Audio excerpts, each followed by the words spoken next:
This Good is Rianne morning. Lovell-Boland. I'm joined. And Freda Liu. Good morning. This is Causeway Conversations, and today we're 1 minute late actually because of Frida's laundry. Sorry, this I is just this throw is you under the bus there. this is working from home for you, right? Absolutely, yeah. And the realities of what it is, I'm sitting in my dining room, and this is where I normally work and do my calls. It Yeah, should be a little bit more quieter, but then laundry needs to be done. absolutely. But today It we're not does. talking about laundry. We're talking about other things, and we're talking about bodily functions, right? Anyway, for Yes. those of you who just joined, it's a very interesting conversation that we're going to be having today, and do feel free to ask any questions you may have. Um, and so I've got a message here.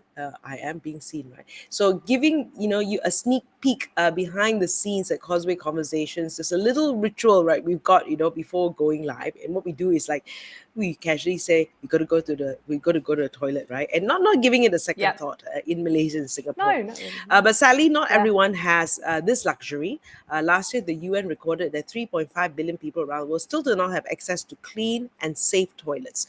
That's a lot of people, right? Now, as a Yeah. direct consequence of poor sanitation, diarrhea diseases kill more children every year than AIDS, malaria, and measles combined. It also leads to a higher school dropout rate for girls once they hit puberty. Yes, absolutely. So that's why our next guest wanted to change all of this and break the taboo around toilet talk. So after being a successful serial entrepreneur, he decided at the age of 40 to retire from business and dedicate himself to full-time changing the world. I mean, I'd love to do that as well. So on November 19th, 2001, he founded the World Toilet Organization, which is a global nonprofit committed to improving toilet and sanitation conditions worldwide. So the date has been designated by the UN Hmm. as World Toilet Day to bring attention to the global sanitation crisis, particularly among the poor and low income societies. So joining us to share more is Jack Sim. Thank you. He's the director and founder of the World Toilet Organization and the Restroom Association of Singapore. And he's also known as Mr. Toilet. Thank you so much for joining us today. Welcome, Jack. And such, I didn't know there was the Restroom Association of Singapore, but that's amazing. Yeah, I started both the Restroom Association of Singapore in 98 and then the World Toilet Wow. Organization 3 years later in 2001. Wow, 98, huh? Absolutely. Wow, okay. Hmm. Long time, yeah. So let's take it back. Jack, you grew up in the kampong in Singapore, and I believe you didn't have access to a clean, safe toilet. You were one of these people back then we were talking about. So was this why you felt so strongly to leave the business world and actually start the World Toilet Organization and also the Restroom Association of Singapore? No, it's like that. It's not really about the childhood, but that Mm-hmm. I felt that a person's life is very short. It's around 80 years. So the whole idea is how to find financial stability and then go and do something meaningful. So around 40, I have enough money to retire. So I don't want to make any more money. And so I do social work uh, for the last 26 years. So I'm 66 now. Yeah, I find it more Wow. meaningful than the staying in the rat race because the rat race is actually very stressful and social Right. work is Mm, love giving and it's very, very enjoyable. Wow, Jack, that's absolutely. so how honorable of you. Now, you bring a lot of humor to shine a spotlight on sanitation. Even creating a catchy world toilet song for 2023 called "Happy Again." I think we've got a little clip of that, Yeah, Ria. Maybe you can play a little bit. absolutely. Hang on, give me 1 second. Okay, here we go. Oh, is it playing? No, is it play? I composed the lyrics and I the can't hear it, Rian. mm, Oh, that's Okay, a it's a shame. shame. Okay, well, I suppose if you do a search on it, you will find it and have a listen to it. Hang on. And tell. Is this oh, now? Oh, it's oh, Did you here yes, now. yes, did you yes, see it yes, now? yes, yes. Do play. Okay, Okay, hang on. Let me play. okay. Sorry about that. There Technical must be a way. There must be a way.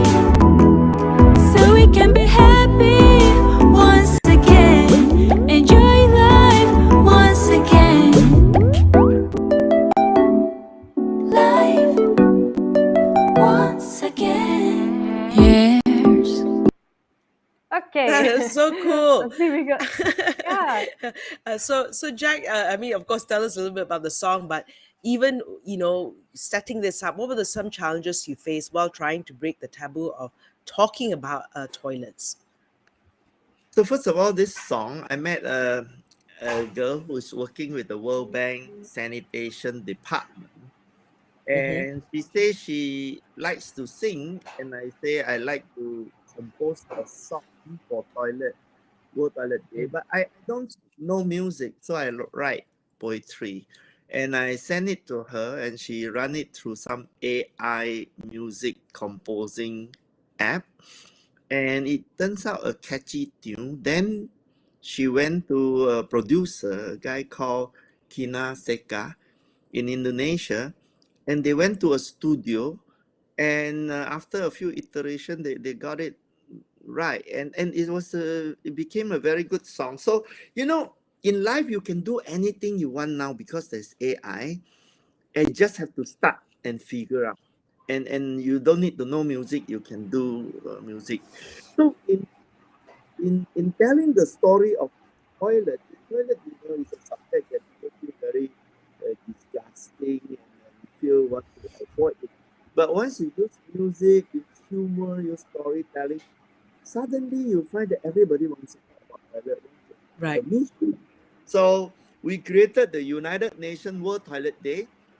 We got 193 country government, that means unanimous, all members of the UN uh, voted to adopt our founding day, 19th November, as the official UN World Toilet Day. So now it's legit, and then Right. people talk about it easily. Right. Yeah. I'm just thinking in the early days, what were the challenges trying to bring this up in 2000? Now people understand like sanitary hygiene and clean toilets, but 2000, 1998, 2001, what was that like then?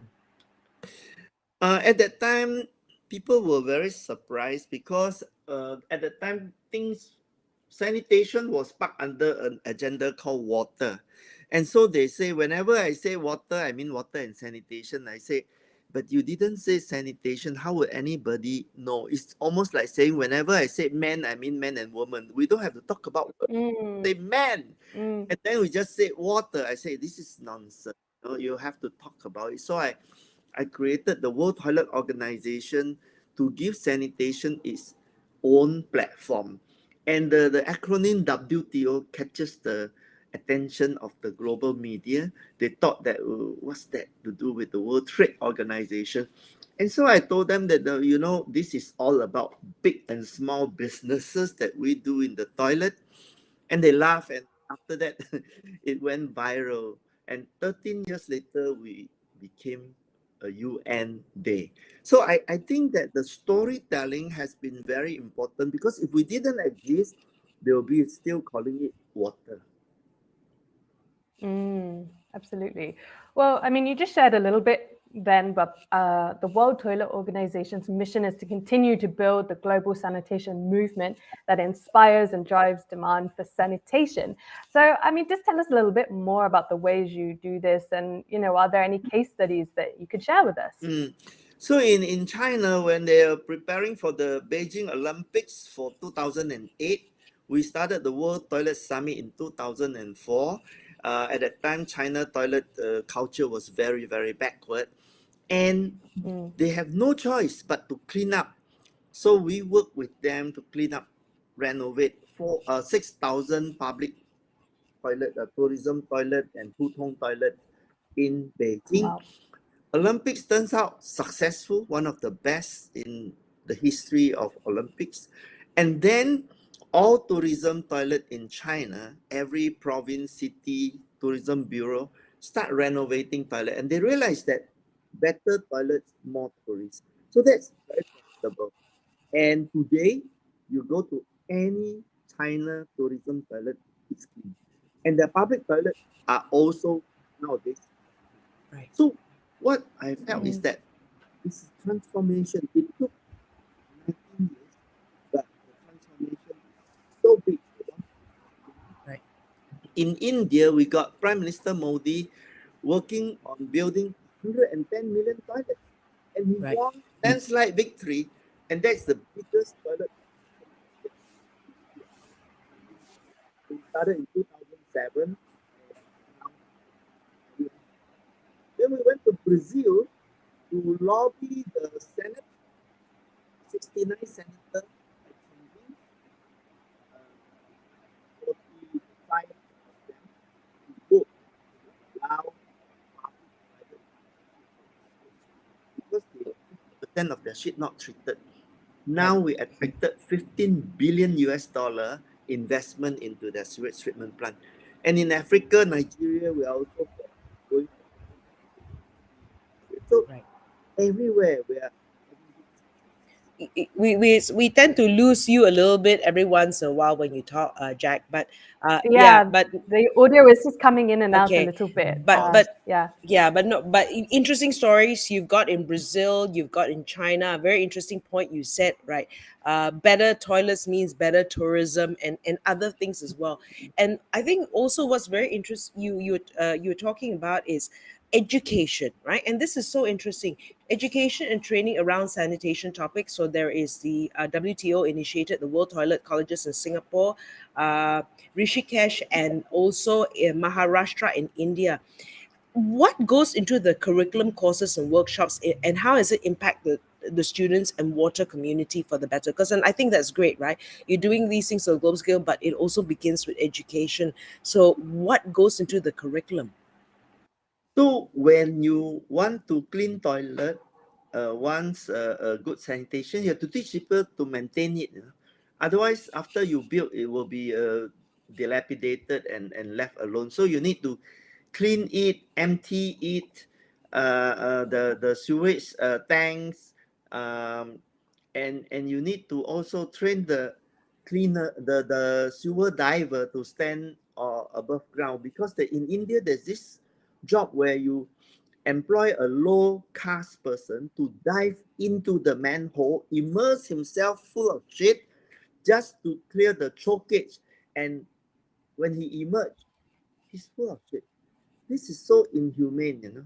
And they'll give him a sip of alcohol and then he'll dive in again. And this person died around 45 years old because every day he's breathing toxic gases.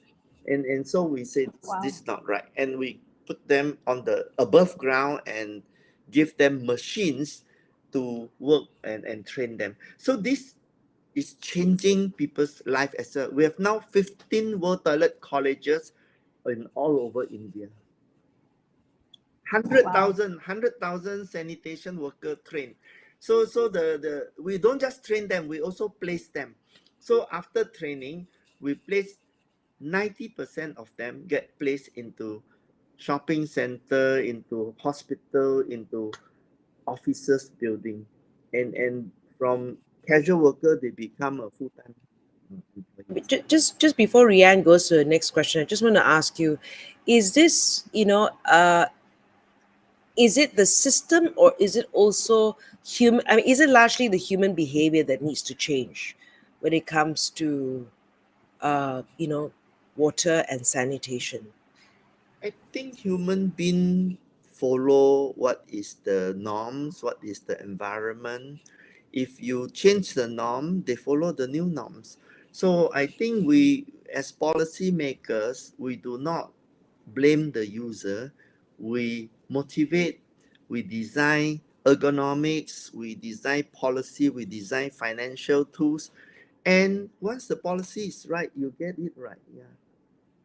And actually, that leads very nicely onto my next question, talking about policy, because obviously the UN Sustainable Development Goal 6 is to ensure that everyone everywhere has access to a toilet by 2030. So, I mean, what, in your opinion, what more needs to be done to hit this target? We're only about 6 years away now. It's probably not going to be achieved Mm. because we have two levels. One is people need to have toilet. Secondly is that the shit needs to be treated. The part that the shit needs to be treated is really difficult because that's huge investment. As I can explain to you, $15 billion in Brazil is only 10% of our targeted investment in Brazil. We want to raise Wow. 150 billion for all Brazil sewage to be treated. Now, if you think about India, Philippines, Indonesia, Africa, and all the other Latin America places, there's a lot of investment. So this is not going to be solved by 2030. What we hope is that the momentum is unstoppable, so that it Right. will continue to solve itself. Because people start to demand toilet, people start to be aware of the pollution, and realize that actually it pays very well for this. So we are working with the Asian Development Bank to price the affordability, because toilet costs money, no toilet costs more money. So those Right. Just before we go on, Jack, I'm just wondering whether you have a headset just in case if that works. But if not, never mind. If never mind. I wanted to ask. I've got questions for Singapore and Malaysia. I'm going to start with Singapore first. A recent study by the Singapore Management University found that over 1,000 toilets in coffee shops and hawker centres were as dirty as they were 3 years ago. So, what is behind the lack of improvement? So ever since we started Restroom Association of Singapore 1998, we clean up school toilet, we clean up a shopping center toilet, and all the public toilets in Singapore, office building, workplaces, they're all clean, except the coffee shop. The coffee shop is not clean because the owner doesn't want to clean. Yet the government continues to blame the user. I have said to you, there will always be 1% of the recalcitrant user. Right. You cannot solve this problem by just putting poster and say, Right. keep toilet clean, and then it will be clean. It will not be clean because there's no camera in the toilet. And also, separate from littering. Littering, if you don't litter, then there's no. So the street will be clean. Right? That is a behavior that once you don't do. But in the toilet, we are discharging bodily dirt. Urine is dirt. Shit is dirt. They get stuck on the toilet rim. They get accumulated. If you don't clean, it's not going to clean itself. So Right. the government cannot say, we don't need cleaners. You just have to behave. It's nonsense. Because the toilet collects dirt and therefore it needs to be clean. Right. The other mantra that the government is saying is also totally nonsense, is that treat the coffee shop toilet as your home toilet. You can't, because the home toilet, you clean it. So it means every time you go to the coffee shop, I must bring tools and brushes and cloth and detergent and go to and every time I go to the coffee shop, I must treat it as my home. It's nonsense. Right. Yeah. Right. So a public toilet need cleaners. And I think that we have to find the owner. The Right. owner said to me, doesn't affect the business. If the toilet dirty, people still clean. So why should I clean up? Shopping center, if it is dirty, people don't go to in my place. Safe.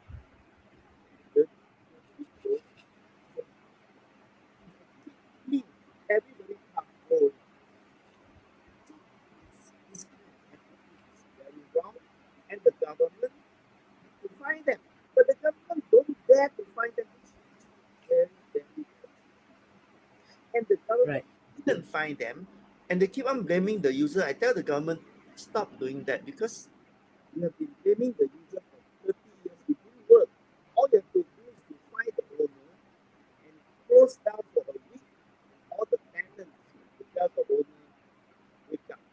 Then the Right. problem is solved. Very simple. It'd be interesting if we can get technology, right, that does it, right?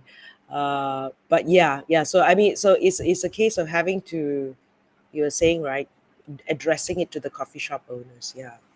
The Okay. owners are the real culprit.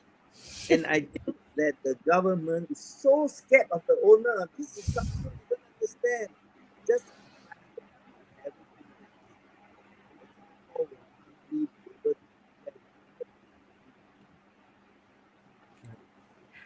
Okay, Jack, we're having a little bit of trouble hearing you. I'm not really sure why. Sometimes you're very clear, sometimes you're very quiet.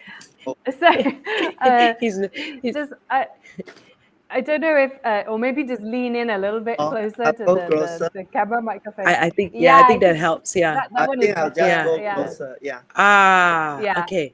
This better. This better. Okay. So as Freda mentioned, we wanted to talk about Malaysia as well because that's where she is. So apparently, last year, 20% of the 26,000 public toilets were given only a 2-star or lower rating for not being clean enough. So in order to change this, Malaysia's government says it wants BMW grade public toilets, which is an acronym for Bersih, Menawan, Wangi. Please correct me, Freda, Well if done. I'm saying that Okay, wrong. so acronym to Bersih, which is clean, Menawan, which is Yeah. attractive, and Wangi, which is pleasant smelling. Yes, correct. Yeah. So, Jack, what we actually want to ask you is how does civic consciousness and like the mental attitude play a part in clean toilets? I think it's the same as Singapore. First, a Right. lot of people eat at food centers and coffee shop, and when Right. the owner don't clean up, then it just tastes very dirty. So I think we have to start with the owners. Also, the owners of buildings. And I will tell you some years ago, I think maybe it's around 10, 11 years ago, I actually went to Putrajaya to meet Dr. Robert Lau, who was the Deputy Minister for Rural Housing, and he's also in charge of sanitation. The toilet in Putrajaya, where all the MPs are, is very, very dirty. So if the MPs cannot have a clean toilet, then I think it's very difficult for them to do it. So I would say that Malaysia have a bigger problem. Yeah. First of all, it's bigger, more Right. people. Yeah. Right. But Malaysia has one toilet that is very impressive. It's the North-South Highway stop toilet. So Oh. every time you stop at those toilets, it's completely clean. It's cleaner than Singapore. So Wow. actually, Malaysia should be taking that as As a a- model. Right. The model. And Yeah. it can be clean. I mean, so many users per day, right? But Right. all the plus toilets are clean. I wish Right. that our coffee shop in Singapore can also copy Malaysia plus, because it can be clean. All you have to do is to clean it and Okay. spend some money. It's very interesting because you're talking about the coffee shop in Singapore. The coffee shop here is also something to talk about. But you're right. The Plus Highway has improved a lot. The Malaysia airports have improved a lot and involves cleaners. As in, the moment I leave, there's someone who cleans after me. So it's just constantly being clean, and that's probably. Is that's what it takes, right? To just have this constant cleaning. Jack, so interesting to hear that consumer behavior is one aspect, but also we just need to do this, right? And I guess if you look at reflecting on the last 22 years, WTO's biggest achievements, what do you think they are? And I think you've done a great job. This is recognized by the UN already. What is the highest priority for you going into the new year, 2024? I think that the transformation from unspeakable to legit, I think this is a big change.